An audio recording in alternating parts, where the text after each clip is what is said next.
everyone. Welcome to the Women in Motorsports. Joe Samdiego here, along with Ben Schneider. Thank you for joining us today. In case you're wondering, where's Daniel? He is at the track for the first F1 Academy race weekend, and we encourage everyone to visit Racers Behind the Helmet and their social media platforms because unfortunately, Ben, there's no TV deal for the first race weekend. I sort of shocked that, considering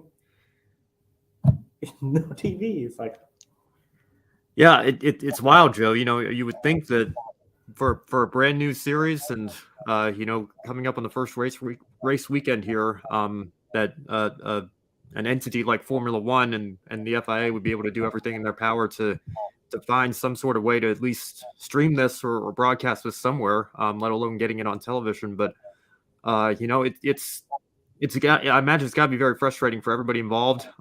There's already been obviously this transition from the W Series to F1 Academy for a lot of these drivers and a lot of these a lot of people that just have been following the series over the last couple of years.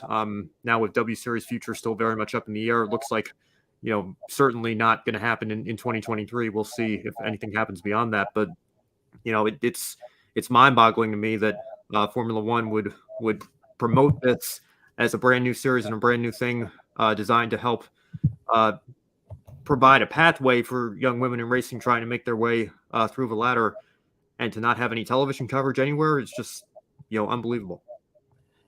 It is unbelievable. I know it's just brand new series, a lot of hype online, especially women in motorsports, always a popular hashtag.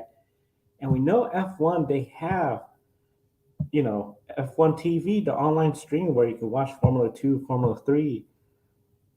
Are you just surprised at the fact that they're not even going to try to stream it on their own app or just make it app exclusive? Because it seems like it has to be a big letdown considering W Series had a TV deal. It's just unfortunate they're not back. Yeah, well, the whole thing about not even streaming it on your own app, that's what I really don't understand. It's one thing if you're, negotiating with television partners and, somebody's price is too high or somebody's price is too low and you can't come to an agreement.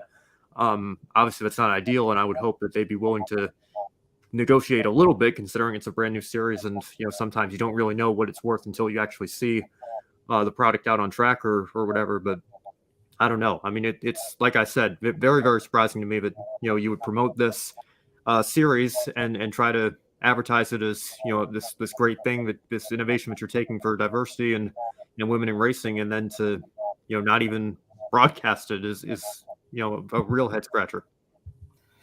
Big head scratcher. And once again, we encourage everyone behind the helmet.com. The big thing is Dan's at the track, so he'll be giving updates. There's some coverage, thankfully, on with social media. I can only imagine fans in attendance will be sharing clips as well. As we mentioned already earlier, the W Series, their future in doubt. It looks very unlikely they're going to be running this year. And we've talked about this a couple of times, Ben, where it just feels like when we saw the announcement last year, F1 Academy was coming. They said they will work together with the W Series. They weren't competing. But considering the W Series had a TV deal, the sponsors like Puma, mechanics for all the drivers, no teams, but you had the drivers there. So essentially they all had equal equipment and even a faster car with the Tatus F3 compared to F1 Academy using the Formula 4 cars. Are you even more surprised that F1 didn't acquire W Series or even just rebrand the W Series as F1 Academy and then make more drastic changes in the future? Yeah, well, I've been on record saying that, and I think I even asked Daniel a few months ago because obviously he's a lot more immersed in that world than we are, but I don't understand why. I feel like it would have been so much easier, to just take what you had with the W Series or buy the W Series or take the foundations of it and try to build off of that rather than starting from scratch and starting from scratch to the point where you don't even have a TV deal. I've that opinion certainly hasn't changed in the last 3 months. And, like we've been talking about with not even being able to broadcast this series, it's certainly, I don't want to say I feel vindicated in that opinion, but you do have to wonder why they chose to take the path that they did. Yeah, considering even the W Series here in the United States, they were on ESPN, very popular channel here in the United States for all sports fans.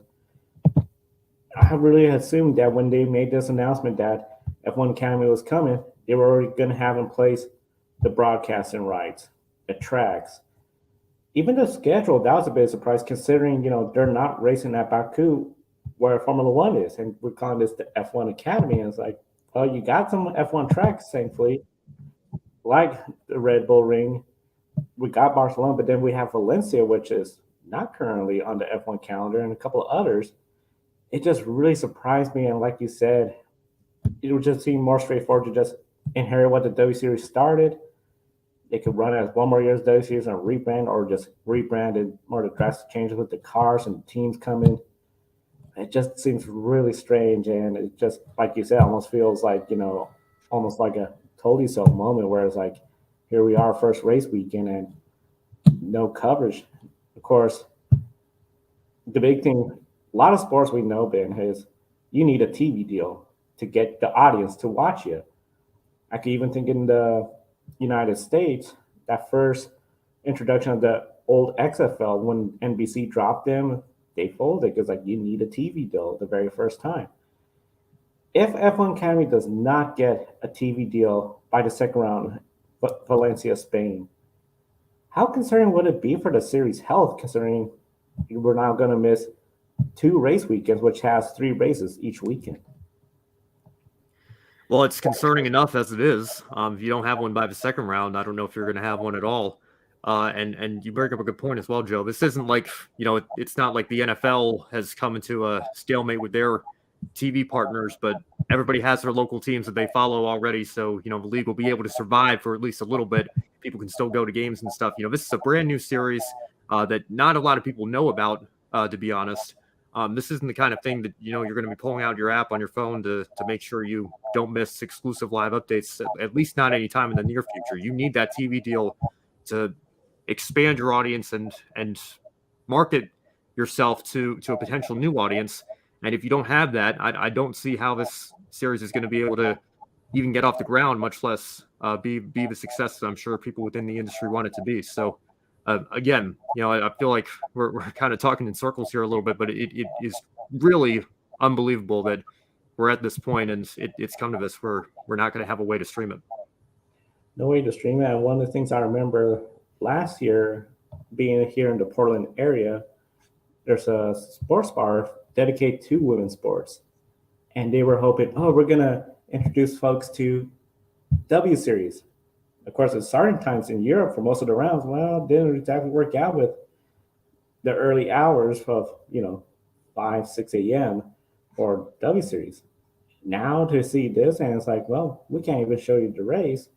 It's really going to be harder to get folks to see the brand of F1 Academy. I just still in complete shock, and hopefully, like you said, it gets something, because right now, a lot of people outside the motorsport world probably don't know this exists, and maybe there's even some thinking, hey, when is that W Series coming back, and just waiting for that, unaware that this is all going on. Now, of course, highly encourage everyone, again, racersbehindthehelmet.com. There, Dan's going to have updates and more coverage, since he is at the track, the Red Bull Ring, for the first weekend. Each race weekend is 3 races in F1 Academy. Been one facility that had 3 races this past weekend, Talladega Super Speedway. Of course, they had the NASCAR Cup Series, the Xfinity Series, and then ARCA, where we had 4 female racers there. The last time we were talking about Mandy Chick, great finish. We even had it where you and Daniel chat with her. We'll have a link in the video description for everyone to check out that interview. But starting with her, a lot of the female drivers, they struggle, and we did see a significant crash, but with Mandy, it just seemed like bad luck where everything was going great and then suddenly a tire went out. Yeah, well, Mandy did pick up some damage in that accident on the restart, which took out one of the other female drivers, Logan Misaraka. So I think that kind of set them back, and I don't know if that was the damage. I had to step out halfway through the race, so I obviously saw afterwards what had happened. They were on her onboard camera as the tire exploded, and so that was certainly a little frightening for her, I would think. Being in the car, having that onboard going, but an unfortunate deal for her. I know she was hoping to build on that top 5 as she had at Daytona. So running a partial schedule, I'm sure we'll see more chances for her to continue to build on that again. Obviously, we won't be going to another super speedway until 2024. But just, really an unfortunate deal for her, and unfortunate for Logan Misaraka as well, being taken out in an accident not of her own doing. Yeah, Logan, not of her own doing, unfortunately for her. She started 28th, finished 29th. Tough break for her to be in that lap 23 crash. And then, of course, Mandy Chick, 27th place after starting towards back, but a lot of people were hoping that she was going to be getting up towards the front.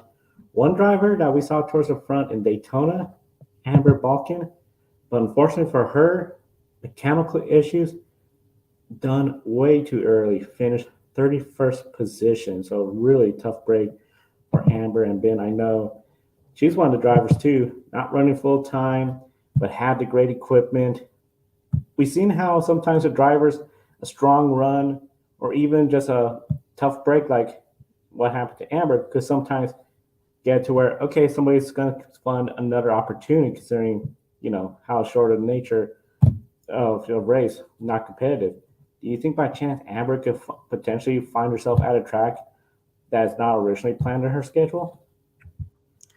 Well, Joe, I'll tell you what, if it happens, then that's probably, that's going to be the scenario that you're just talking about there. From what I understand, I believe I heard on the broadcast, Jamie Little was saying that this was Amber's last race that she had scheduled. So I suppose this Venturini deal was only for the super speedways. Now, I would imagine that she's working very hard to try to find some funding to continue to add races to her schedule, whether that be with Venturini or with another team. We'll just have to wait and see. But really was a tale of 2 races for Venturini, because they finished 1-2 with Jesse Love and Gustine in those 2 cars, and picked up a solid finish with each of them. Jesse Love, I know they got an infraction penalty that was announced, just a handful of hours ago. It'll be yesterday, I guess, by the time this thing's going up. But Jesse's like right in the prime, right in prime position to fight for this championship, and off to a really strong start to his season.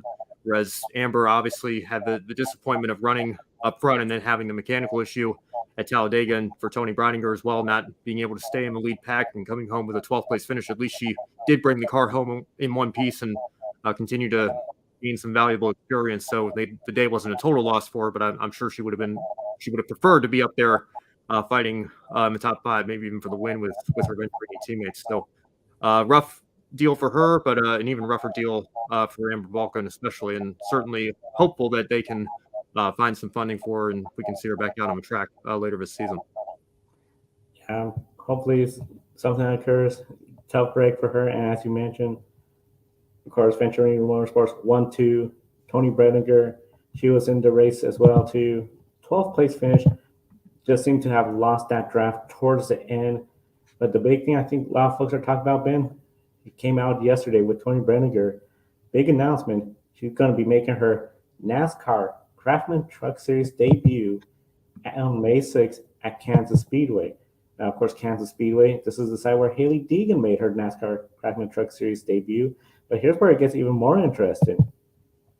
With Tony Breidinger, sponsorship from Victoria's Secret. Of course, last year they made the announcement her and Victoria's Secret have a deal in place. She's going to be now in Tricon, the number 1 truck. Of course, number 1, Hailie Deegan used to drive that.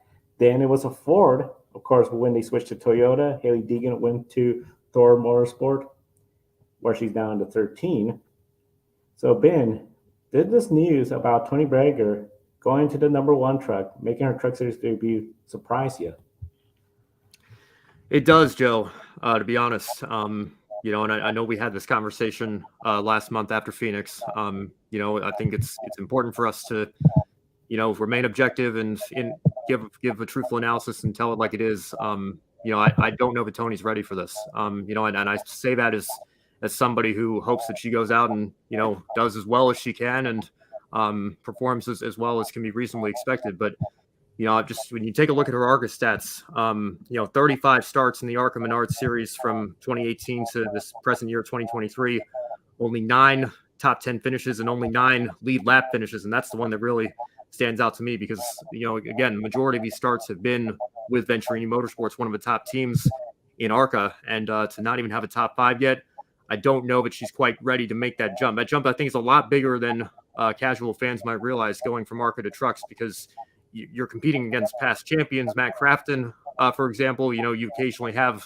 Cup drivers coming down and racing a handful of times a year in that series. And you've got truck lifers who are experienced drivers who maybe in an alternate timeline could have gotten a Cup opportunity, but for whatever reason, things just didn't work out. So I don't know. I'm a little concerned, that this might be throwing her into the deep end of the pool or into the ocean, when she's still trying to, learn to just tread water, so to speak. I mean, this is a really big jump. And again, I wish her nothing but the best. I hope she goes out and has a solid run, but it's much earlier for her to be making her truck debut than I was expecting based on how her performance has been at Venturini Motorsports in the ARCA Menard series. Yeah, I was surprised to see this news. I did not see it coming. As you mentioned the stats, I was hopeful she'd get a deal to run full-time again in the ARCA series because, as you mentioned, with Venturini, not exactly the results there. Kept thinking, okay, maybe another season there just to really try to get hands down the car, the handling and everything because truck series is a totally different beast, as you mentioned, with the past champions there, the truck drivers that have been there a really long time. One of the biggest things I feel, the truck series drivers, we've talked about, well, I haven't so much, but mainly on Grid Encore, you, Brandon, have talked about. Sometimes it seems to be that lack of respect out there. We've seen how some of these races is just absolutely pushing, beating, get out of my way. And Tony's going to be now on this deep end where she's going to be driving with all those folks as well. If she gets in the way, especially if she's unfortunately in a position where she's going to go a lap down and there's 2 drivers fighting for position, that could be really intense and something I think a lot of folks got to be a little concerned about. But of course, at the same time, while some folks are that concerned as well, a lot of people, of course, are starting to bring up the question. You're now in the number 1 truck. Haley used to be in the same truck, granted, different manufacturer. Would it be accurate for somebody if Tony was to go out there on her debut with this team to compare her performance compared to Haley Deegan on that same equipment when she made her debut at Kansas?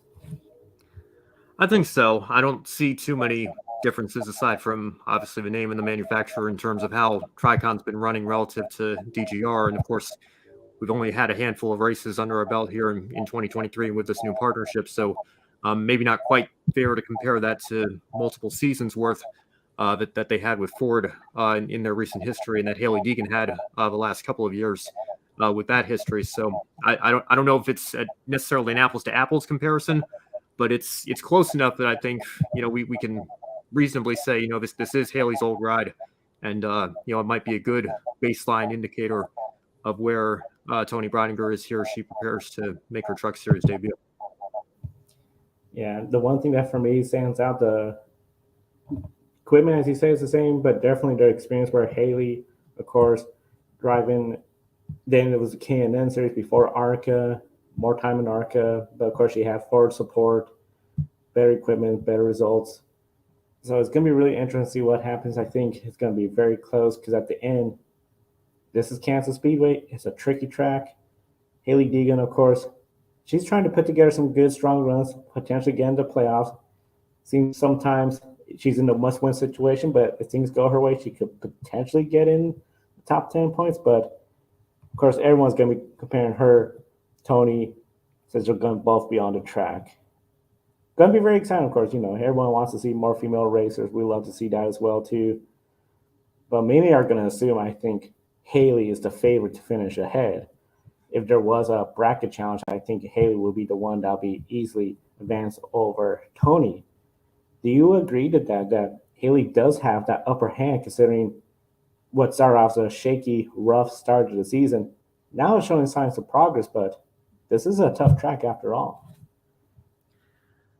I don't know, Joe. I would be very surprised if Tony Breidinger finishes ahead of Haley Deegan. I think the only way that's going to happen is if Haley has a mechanical issue or if she gets caught up in a wreck. I don't and again, I'm not saying this is like a personal slight or anything like that. I'm just, from what I've seen from her in ARCA, from the lack of experience in the truck series, this is going to be her debut. She's never raced a truck before.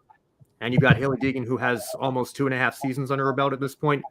I don't know that. I mean, I don't think we should be putting that expectation on Tony Breidinger to go out and beat Hailie Deegan, just because Hailie has an infinite, almost, advantage in terms of experience alone, and has had some stronger runs this year. I think has taken some steps forward. I don't expect that to happen. I think, again, if it does happen, it's going to be because Hailie runs into a little bit of misfortune. I don't think Tony's going to be able to beat her on raw pace, and I don't think we should expect to beat her, for Tony to beat her on raw pace, because I think that's a bit of an unrealistic and unreasonable expectation to put on somebody just getting in a truck for the first time, making her debut. I agree. Making her debut, the pace is not going to be there. Really, it's going to come down to if Hailie Deegan has bad luck, as you mentioned, the crash, mechanical failure, and even if it was just something out of her control, like getting caught up, there's a crash that's blocking her way and gets involved. It's going to be something where I think realistically Hailie's going to, I think, have the big upper hand with all her experience she has. And Tony Breidinger, the biggest goal I think for her, log the laps, log the experience. We have seen at times drivers go from one, a good example I've always think of from like the Xfinity Series, Cup Series, have more success, or sometimes from the Truck Series to the Xfinity Series, but maybe not have that same success. I think it's going to be really interesting to see where Tony stacks up with her first race, if she could finish all the laps. I mean, if she could pleasantly surprise everybody, that'd be great, but I think realistically the big thing, log all the laps you can, stay out of trouble.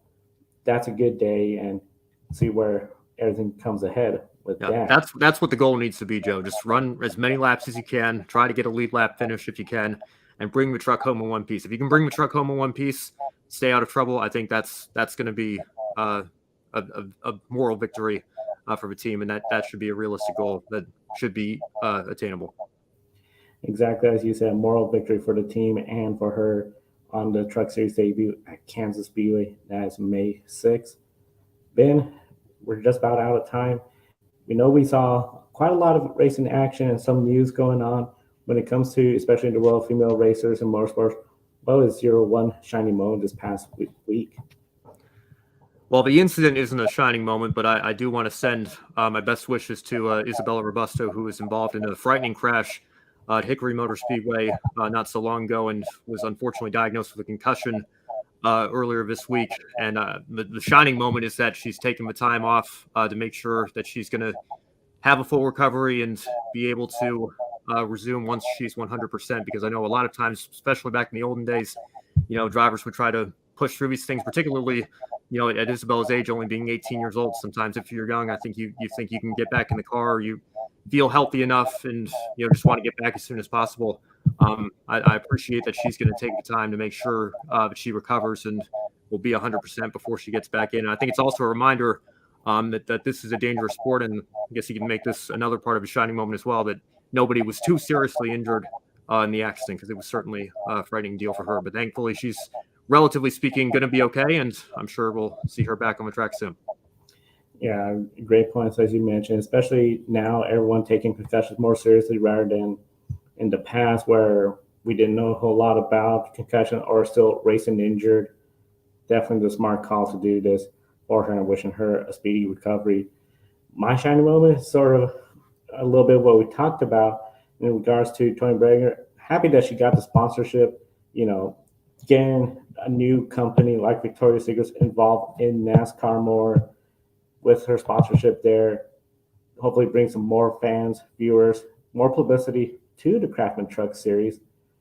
We know it's going to be a debut race. May not exactly be the best performance, but if she gets a good, solid day of racing, get more people talking about NASCAR overall as a whole, and that women can do this, racing motorsports, I think that's a bigger victory, and that was sort of my one shining moment.